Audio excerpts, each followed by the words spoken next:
Mr. Kassan. Mr. Joe Benaroche. I'm so proud to have you here. And I just want to say before we start, thank you for everything you've done for me and for my family. And I really, really appreciate it. You've always been a great support. So cheers to you. Well, let me toast with the proper thank you. So what do you got? We have a lot of history. We do have a lot of history. But I have always appreciated your support, your guidance, your mentorship. Here we are.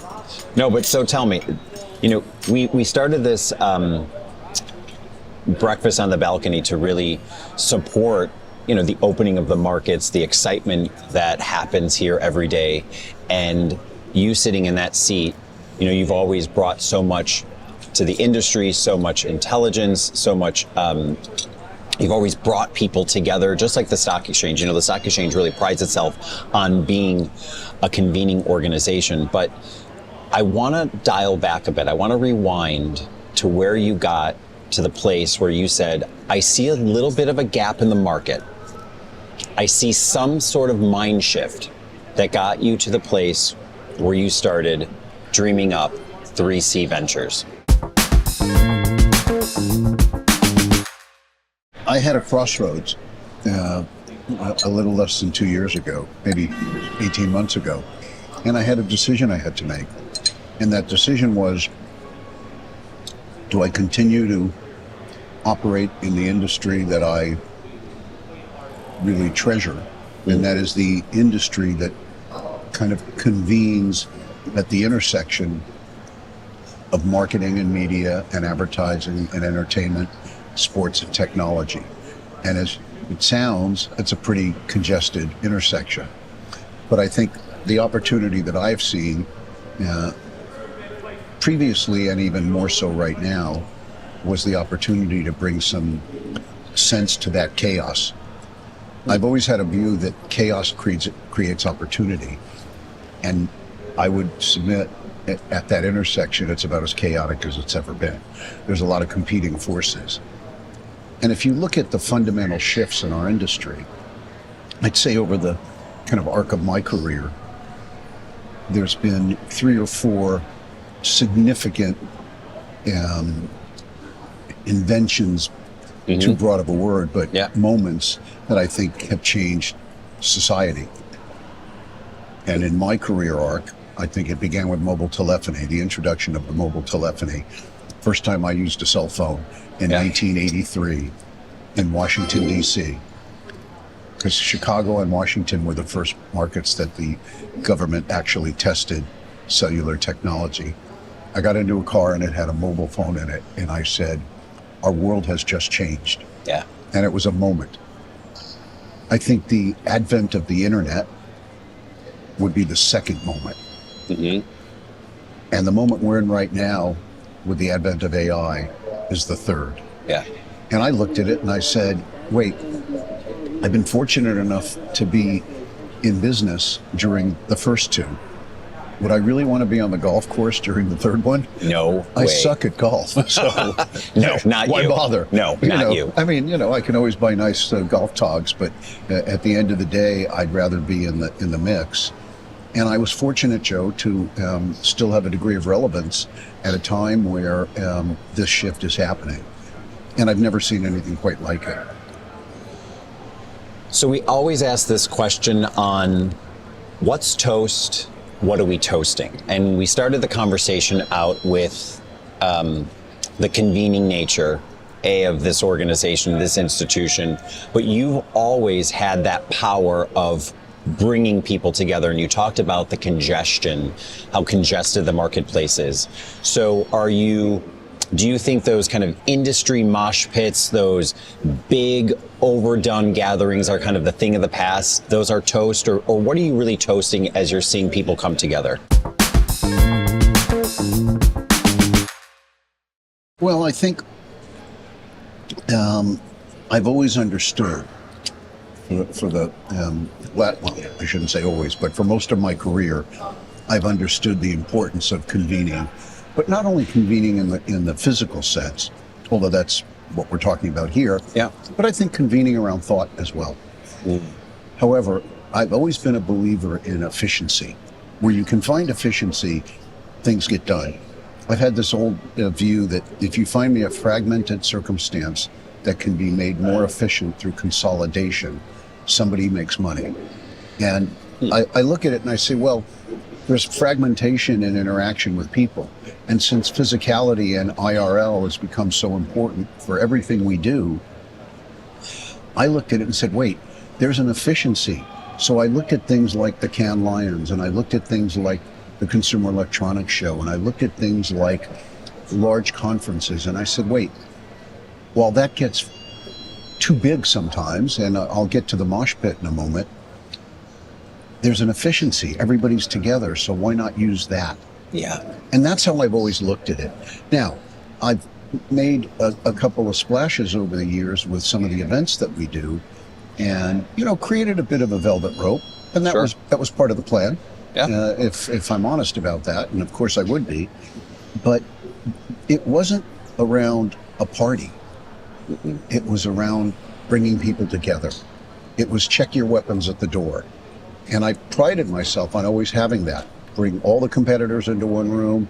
And other than trade associations, that generally doesn't happen. And I fortunately was able to make that happen and tell everybody, we're all in this together. And again, going back to the efficiency, why wouldn't you use those moments? Correct. Now, you mentioned mosh pits, Joe. I didn't invent them, but in our industry, the early days when we did that first event in the south of France, when Elton John showed up, and that's a wonderful story about how that came together, and I give full credit to my friend and partner, Bob Pittman, for having a brilliant idea. It's an anecdote that's worth sharing if you're interested. Of course. That's why you're here. So when Bob and I started talking, and Bob came out of retirement to go to what was then Clear Channel, it hadn't been renamed iHeart, Bob called me and said his head of revenue at the time, Tim Costelli, who we both know, said, gee, I think we should go to Cannes. And Bob called me and said, Michael, do you think we should come to Cannes? I said, well, if my remit as your partner and friend is to help get people to understand that radio, which is what he was involved in at that moment, wasn't dead, because that was the rumor on the street. Sure. And I kind of was having this conversation with myself as he asked the question. I'm answering it. I'm saying, well, yeah, Bob, that probably would make sense. He said, well, I understand you have this party. And I said, he says, I kind of understand people say you kind of own Cannes Lions. I said, well, I don't own it. It's owned by the organization, the Cannes Lions organization, a company called Essential, actually. Yeah. Not back then, it wasn't called Essential, but it was ultimately. And I said, but I may rent it for a couple of days a year. I mean, I planted a flag there. and Bob said, I understand you have this velvet rope party. I said, well, we have a dinner at a pretty nice spot, and it's worked out to be an important event. He said, could we partner with you? And I said, Bob, I've looked at this as my company's way to trademark it. So I wasn't interested in the early days in making it look like a NASCAR jacket. Nothing wrong with NASCAR, but I didn't want too many logos on it. So, because it was my idea to build a brand through an event strategy. And it never did, right. I mean, it always looked really prestigious. And that was the plan. Absolutely. And it was also efficiency, getting back to why I did it. Totally. But the great part of this story is, so Bob said, well, we thought we could supply entertainment. And I said, Bob, I tried that in Las Vegas at the Consumer Electronics Show, and Sony Music served up a wonderful artist, 5-time Grammy Award-winning artist, and you know what happened? Not one person in the room listened to the artist. It was horribly embarrassing, because people were there at our events for the networking and the schmoozing, not for a concert, ergo a mosh pit. And Bob said, well, I was thinking A-list talent. And I said, okay, humor me. What do you got? And he said, Elton John. And I said, partner. My mother didn't have stupid children, I'd like to say. Rocket Man. I mean, Elton John isn't talent. Elton John is Elton John. He's a That's legend, another level. You're going to bring Elton John to our dinner. Yeah, you will now stop Can. Yeah, this is a game changer. Totally. And I will tell you, not that I've been invited to, but if I were asked to write a business school case study on how an event strategy helped achieve a goal, the goal was to convince the market that radio wasn't dead. Well, guess what? Right around that time, Clear Channel became iHeart. The iHeart brand was built through an event strategy, and it worked. Yeah. And the market believed radio wasn't dead. So I always like to say, there are parties for party's sake. There are events that want to make a point. Hopefully, if you bring those together, you end up with a convened strategy that makes sense. So I hope that I drew that circle to a place. And the iHeart story is a really true story as it became institutionalized. Yep. And I guess the marketplace view was, well, gee, if Clear Channel / iHeart is having these parties at these prestigious places and bringing this talent and Elton John and Mariah Carey and John Bon Jovi and, over the years we did that, well, they must not be dead. No, they're not. I know. Running into Bob Pittman at one of those events was pretty remarkable. So I go to the point of why. Yeah. For me, it was trade marketing. Yeah. For others, it was I want to make a point. Yeah. But when you bring those things together, as I said, that flywheel absolutely really works. The other part, and I want to give you some time to eat your breakfast, but the other part of your C is co-investing. How do you, in particular, size up the market? And what I mean by that is you have seen so many different shifts. I mean, you talked about it from, certain waves of internet mobility, and you've seen, waves of search, and I mean, you've seen them all, and you've always had that incredible eye on convergence. Right now, how are you thinking about sizing up the market, and what are you looking at? What areas are you kind of peeking around? Give us the Michael Kassan view. Joe, as I said, these fundamental shifts that have happened over this, arc, I've been doing this for about 50 years. Yeah, I started when I was 3. The child labor laws did not apply. But in all seriousness, the adoption rate. So I remember in the early days of mobile cellular, when they were talking about adoption rates of 5%. Yeah. I would submit to you, if we asked the people around this facility here in a few minutes, how many people have a cell phone? It'll be more than 100% because I've got 2. So right there you go. Correct. So the adoption rate always happens differently, not always faster, but differently. The AI adoption rate, I've never seen anything like this. And there's no choice. Correct. You must. Yeah. Jensen Huang said something very interesting at a tech summit that I was fortunate enough to hear. He looked out at an audience of about 1,000 people and he said, you folks, your job is safe from AI, but it's not safe from somebody who understands AI. That person's job is likely subject to some risk because AI will ultimately replace that person's job. Yeah. But we're kicking the can a bit. Totally. That was interesting because what it says is education matters, number one. You have to learn how to use the tools. You must. If not, good night. Number one. Number two, and I'll digress for a moment.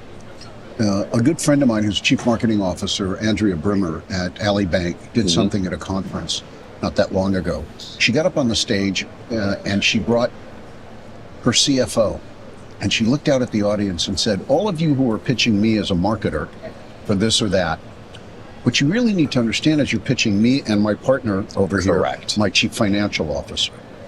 So the technology shift and push on AI is not only coming from an efficiency standpoint of technological advances, it's coming from the CFO.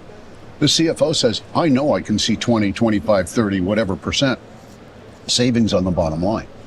I want to see this happen faster. Yep. And so, the partnership, what's so interesting, when I talked to Joe earlier about the intersection of marketing, media, advertising, entertainment, sports, and technology, what that did was brought the marketer closer to the IT department, closer to the chief tech Yeah. What the marketplace is doing is making that partnership now really a trifecta. You've got the CMO, the CTO, the Chief Technology Officer, and the CFO. Absolutely. All convening. I know. I'm bringing convening back into this. No, that's good. We're actually bringing a CMO, CFO experience here in November because of that exact dynamic. And it's not just procurement. No. It's ROI. Correct. Because marketing investments have to be subject to the same scrutiny that any investment has. Did I Correct. get the ROI? This is the holy grail. For how long have we heard 50% of my advertising dollars are wasted? Which 50%? We're not just talking about advertising. We're talking about all sorts of marketing. Yeah.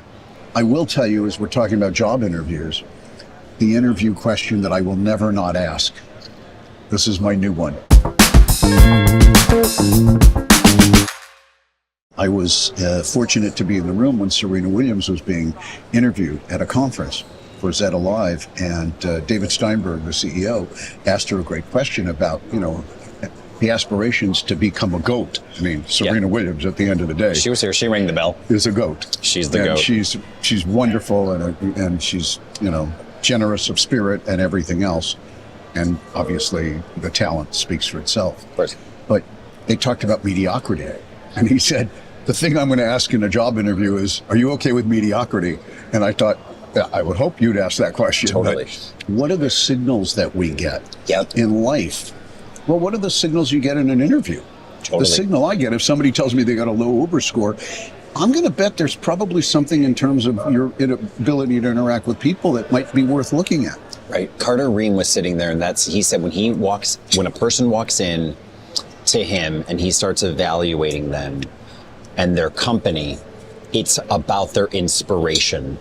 And for you, I hear you're like, no, can you be faced with adversity? Are you comfortable with mediocrity? How are you just interacting with human beings? Right now, is there a skill set that you've either had to scrap, unlearn a bit, try to, change your kind of leadership behaviors? There's something that Michael Kassan has said, no, I have to either evolve in a certain different way. I'm creating this new company in this present time. I'm just curious about your leadership style. I think what I'd say to that, Joe, is life is an iteration. We're always editing. I'm going to bring AI into this conversation. When I've been asked what's the difference between my previous company and 3C Ventures, Okay. I've said, well, I liken this to what I've started to experience with ChatGPT. I fancy myself a reasonably good writer. I was an English major. I think I'm pretty good at writing.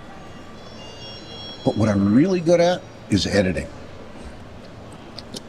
Where I found great value for me with artificial intelligence is I can get a first draft with the right prompt. If I put a good enough prompt in, I get a really good first draft out, and then I get my editing skills. And if the prompt is really creating something with my voice, Yeah. and as the more you're training and learning, it does, Yeah. I get a first draft and then I get to edit it. Well, I look at my previous company as the first draft. I look at 3C Ventures as the edited version of it. I wrote a book. It was a pretty good book. It was. I didn't have to rewrite the book. No. I could just edit it. I Right. could edit it for what's happening now. And what's happening now is I needed a different mix. I had a view with the previous company that the strength came from practical experience. And I still believe that. But I believe there's a little bit more value in adding in a big sprinkling of the more esoteric consultant experience. Yeah. What I used to say is if I'm giving you advice, I'm giving you advice based on my own experience. I've been in your shoes. Right. So if I'm telling you what I think you need to do, I've already done it, or variation of it, because I'm an operator by trade, and by experience. So I want to just do it. I don't want to Right. worry about telling you how to do it. I just go do it. Yeah. I've had to blend that a little because my tendency is to let me just do it, Right. as opposed to, well, it's yours to do, but let me help you do it. And that comes with the consulting experience. So Yeah. there's something to be said for the cohorts we call the acronym MBB, McKinsey, Bain, BCG. They're wonderful organizations. Generally speaking, they don't have experience actually doing the work. They have experience consulting on the work. I found a better mix of that, I Sure. believe. Bring the practical together with the consultative and end up with a better better product. Yeah, I see the evolution on the consulting part. I absolutely see your evolution on the convening part. You can see it even in the way you're talking about it. I've seen some of the things. So I see those three things. I want to go back to the co-investing because, I mean, I know consulting, convening, co-investing, 3C. Are there some industries, you know, a lot of what we're, you know, seeing here, obviously, crypto, biotech, you know, just wellness in general, mobility on fintech. Are there certain industries that you're paying a little bit more attention to right now? I think we have to pay more attention to health. And so I say biotech. Yeah. I don't know if I'm that erudite to say biotech, but health. Yeah. And I think that won't go out of style, and it's much more important every day. So I think you can't underestimate that. Look, if we focus this on media and marketing and advertising, the areas in what I call commerce media, the expression retail media has blown up over the last few years. It began with, really, at least from my perspective, when Amazon finally broke out the numbers that they were selling in advertising several years ago. And the first time they gave a number of a broken out advertising number, I want to say it was 5 years ago, but I could be wrong, it might have been a little longer. I think it was $31 billion. And all of a sudden the world woke up and said, well, wait, we've been talking about a duopoly. Actually, it's not a duopoly. There's three folks at that trough that are drinking a lot of the water. And that was obviously Meta, Alphabet, and Amazon. Yeah. The retail media craze really grew up as a result of that because everybody else, Walmart, Target, Albertsons, Kroger's, you go down the line, and I'm going to get to why we've kind of changed the name in our view from retail media to commerce media. That's an area that has just exploded. And the reason we call it commerce media at 3C is it's not just retailers anymore. Uber has a retail media network, so it's a commerce media network. Lyft has one. Most of the financial services institutions are now creating them. And many people are trying to figure out, well, wait, do I need my own network or should I use my data or my inventory to supplement what others are doing? That's right. So I'll go back to what I said earlier, Joe. In that space, it's not just where the money is going, because a lot of money is going there, but it's also a question of how marketers are looking at it from the standpoint of too much choice. So I go back to when I used those three words a minute ago: fragmentation, consolidation, and efficiency. If you find me a fragmented market that, as I said, can be made more efficient through consolidation, people make money. That's true. That's going to happen in commerce media. There's going to be a consolidation.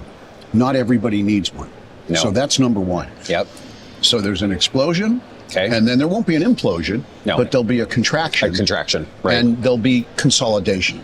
So I think that's an area where we're seeing enormous attention. The other area is, and it's a term that's used, I think, inartfully by most, the creator economy. And if you talk about influencer and creator, people tend to confuse those two things. Completely. And they're different entirely. But the creator economy is not only here to stay, it's exploding. And if you think of the internet, one of the great promises of the internet in the early days was the democratization of content. When I grew up, there were 3 networks. When Fox came in, there were 4. Right. Then there was cable, cable and Fox were around the same time in terms of the growth. Great book to read, by the way, Born to be Wired, the John Malone autobiography. On the list. Highly recommended. It tells you the history of cable from the lens of the man who basically wrote the history of On cable. the list. So highly recommend it. But when you think about that proliferation and you think about the myriad of choices you had, you have to kind of refine it. Yeah. And we're at that moment again. In the creator economy, when I say the democratization, back in the day, there were 3 networks, as I said. Mm-hmm. That meant there were 3 people who had that green light switch, who could determine if content would see the light of day or not. Well, the internet promised to change that because Joe Benaroche, Michael Kassan, I can go upload whatever I want. I create my own content. I distribute it myself. I don't need to go through that green light. Correct. That's great on the one hand. The democratization, even more.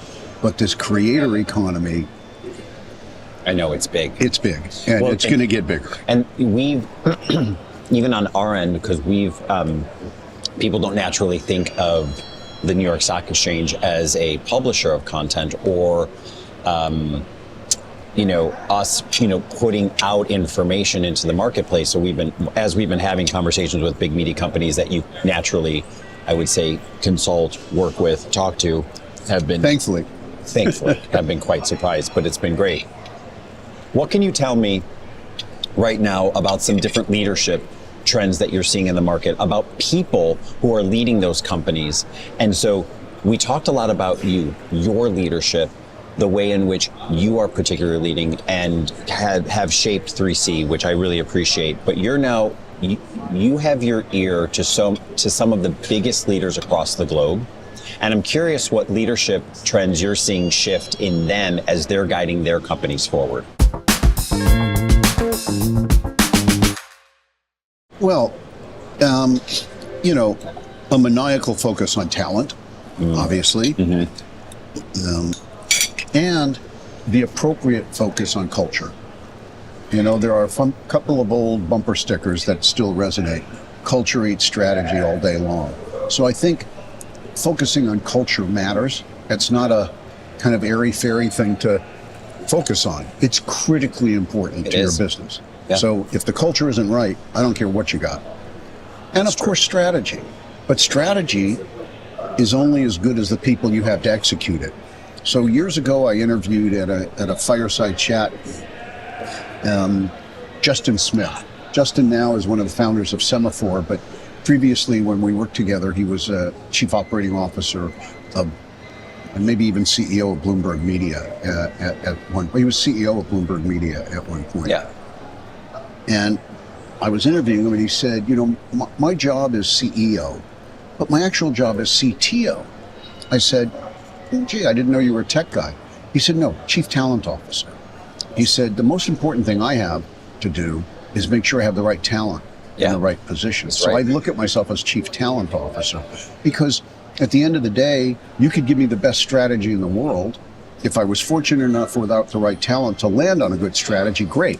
But if I don't have the right talent, I could have the best strategy in the world. It's never going to happen. Correct. So at the end of the day, good leadership focuses on the people first. Yeah. That's got to be the first thing you focus on. Obviously, I'm asked all the time in the co-invest side, what are the indicia of people you want to invest in or things you look for? I look for passion. I look for experience.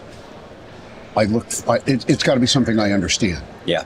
For sure. Yeah. I have a philosophy similar to what I learned working with the Walt Disney Company over the years. The Walt Disney Company back in the early aughts had something called Steamboat Ventures, and it was their in-house venture group. Mm-hmm. They would only invest in things, as I recall, that they knew the Walt Disney Company in some way, shape, or form would use. So if you came out with, a wire to hang a picture, I guess you could argue they could use it because they hang a lot of pictures in buildings and hotels, but you understand my point. I do, yeah. It has to be that. I look at investment, my thesis has to include something that A, I understand, B, that I think I can make a difference. Because if it's something that I can't make a difference, then I probably shouldn't be investing in it. Right. Because I probably don't understand it. Or, it's not a place where I'm going to invest just, that doesn't mean somebody comes and tells me, gee, I think there's oil over there. You want to go, drill an oil well. Occasionally I'll drill an oil well. Because you brought up a couple of great things, and to connect some. Yesterday, I was fortunate to hear a conversation between Lynn Martin, our president, and Jim, one of the co-founders of Axios, and he was talking a lot about exactly what you said with respect to education and AI. And he said, companies and leaders are really doing a disservice to their employees if they're not putting out AI education in front of them, not because it needs to necessarily advance just the company, but just advance them professionally and just give them skills. Because to your exact point, as you're building all these strategies, all these different kind of components and capabilities and resources are coming into play. So he was talking a lot about the education. Matters, Joe. Yeah. I love to tell this story. I'm a storyteller, and I think this one says it all. I was having breakfast with a mutual friend of ours, Rita Farrow. This was about 5 years ago. She's We're great. having breakfast, and the soup du jour then was blockchain. Everybody was focused on blockchain. What is this going to mean? And we were sitting at breakfast. It was around December, and I always kid with Rita and say this was a very expensive breakfast. We were at the Regency Hotel, the location of the original Power Breakfast. Yeah. Well, this Power Breakfast was expensive. What Rita told me was she had enrolled in an online course on blockchain, and it was through the University of Pennsylvania, and it was an online course, and it was $4,000 per person. Wow. And I said, for holiday gifts for my senior executives this year, I'm going to buy them that.